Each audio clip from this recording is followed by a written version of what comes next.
Bonjour, aujourd'hui dans cette vidéo sur l'amour en lumière, j'aimerais vous parler d'un sujet qui intrigue énormément de personnes, qui en effraie beaucoup parfois et dont on parle énormément dans les milieux énergétiques et spirituels. C'est le sujet des entités. Alors, on peut les décrire comme des présences invisibles qui s'accrochent à notre énergie et qui va influencer nos pensées, nos émotions et parfois notre bien-être. Et certaines personnes peuvent se sentir comme vidées, comme oppressées, comme fatiguées, sans raison apparente. Et on leur dit souvent, c'est parce que tu es parasité. Et dans mon cabinet, bien évidemment, comme je suis énergéticienne, cela arrive que des personnes viennent et que l'on ait à faire ce nettoyage. Que je ne dis pas forcément d'ailleurs, parce que je ne trouve pas toujours très intéressant d'aller dire à la personne « tu es parasité ». Je n'ai jamais d'ailleurs tellement compris ce besoin parfois d'aller dire à l'autre quelque chose qui peut être totalement négatif pour lui. Mais j'aimerais aujourd'hui quand même poser une question essentielle dans ce domaine. Ces entités, sont-elles la cause de notre mal-être ou en sont-elles la conséquence? Et je vais prendre un exemple concret. J'ai une consultante qui vient me voir et qui est en grande souffrance. En dépression, anxiété, trauma d'enfance non guéri. Et elle a vu ces dernières années des tas d'énergéticiens, de thérapeutes qui lui ont parlé de ces fameuses entités à nettoyer.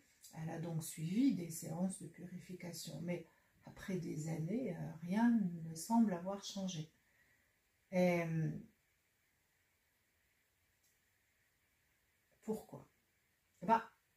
Je pense simplement que avant de chercher à les chasser, il faut peut-être comprendre ce qui les attire. Parce que les entités ne s'accrochent pas à un être par hasard. Et c'est là où cette vidéo et où ce sujet rentre dans la série L'amour en lumière. Nous avons tous des blessures émotionnelles, des chocs physiques même qui nous ont marqués. Et lorsque ces blessures ne sont pas guéries, énergétiquement, émotionnellement, elles créent des failles énergétiques, c'est-à-dire des ouvertures complètement inconscientes. Et imaginez que vous avez une maison, une belle maison, mais avec des fenêtres brisées. Si vous laissez ces brèches ouvertes, n'importe quoi, n'importe qui peut y entrer. Et c'est exactement ce qui se passe avec ces fameuses énergies que nous appelons entités. Elles trouvent en fait un accès là où il y a une fracture intérieure. Et cela ne signifie donc pas qu'il faut nier leur existence. Elles sont bien réelles pour ceux qui les perçoivent, mais le vrai travail n'est peut-être pas seulement de nettoyer encore et encore. Le vrai travail, à mon humble avis, c'est de réparer la maison. C'est-à-dire avoir la capacité de regarder la fissure avant de vouloir purifier en permanence. Trop souvent, on cherche des causes extérieures à notre souffrance. Et il est tellement plus facile de se dire que notre mal-être vient d'une entité ou vient d'une vie antérieure, plutôt que de regarder ce qui, dans notre histoire actuelle, a créé cette brèche. Et je rejoins ici l'approche de Sylvie Nacq, qui est une thérapeute spécialiste dans la déprogrammation des karmas. Et elle disait qu'avant d'aller explorer d'autres vies, il faut quand même commencer par celle-ci. Bien sûr, tout est enchevêtré, mais il faut un début. Et ce début commence par l'ici et maintenant. Quand quelqu'un vient me voir avec une problématique liée à une ou des entités, je ne commence pas toujours par un nettoyage énergétique, surtout lorsque la personne me dit qu'elle consulte déjà des énergéticiens. je commence par essayer de comprendre ce qui a ouvert ou ouvre cette porte et propose à la personne d'aller dans cette direction de la réparation de la maison. Car à mon humble avis, toujours, si l'on ne soigne pas la cause profonde, les entités, elles reviendront encore et encore.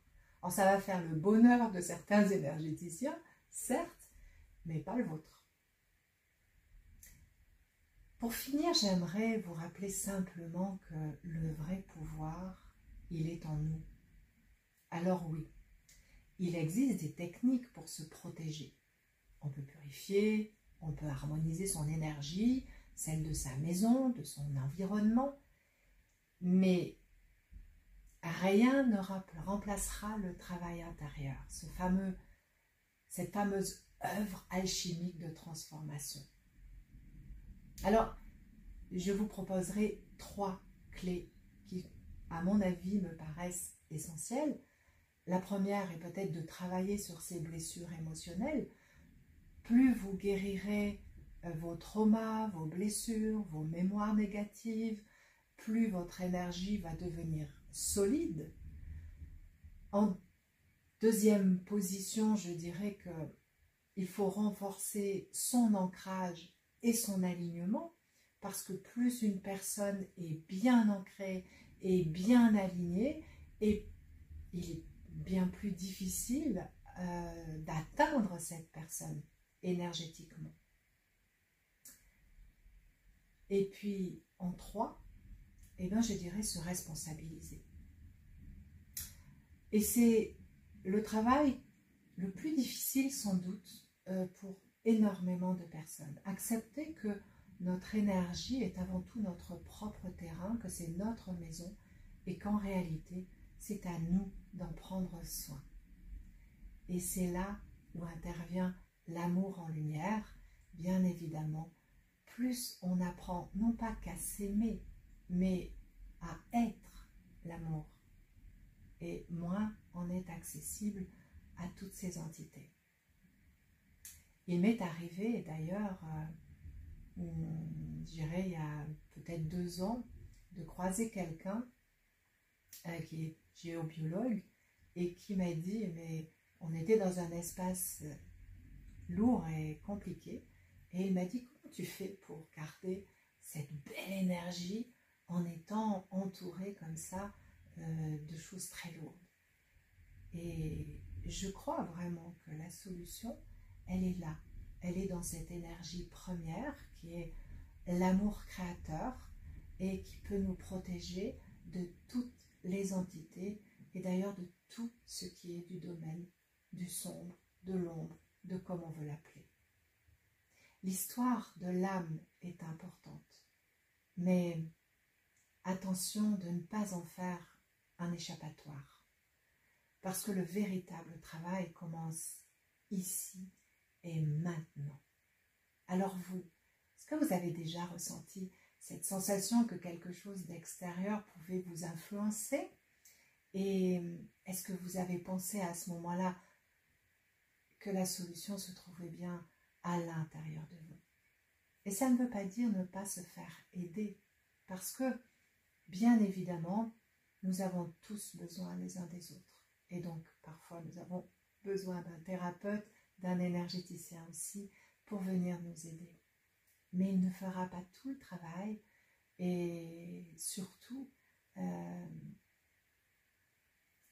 percevez que ce thérapeute soit en mesure de vous accompagner vers votre autonomie, votre indépendance, avec peut-être cette réflexion que cette maison vous appartient, que vous en êtes responsable et que donc le thérapeute ne vous portera pas.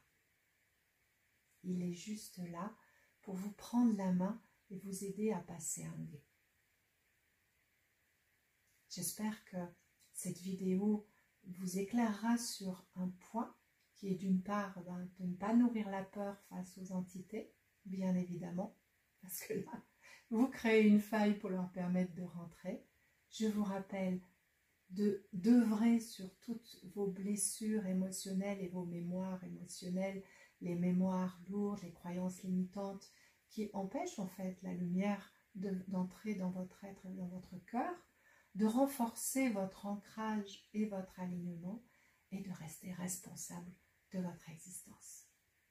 Et si cette petite vidéo vous fait du bien, n'oubliez pas de vous abonner à ma chaîne et de mettre un petit pouce et aussi de mettre un petit mot, un commentaire, parce que ça va permettre à la vidéo d'être vue par un plus grand nombre de personnes et faire du bien du coup à le plus de monde possible. À bientôt.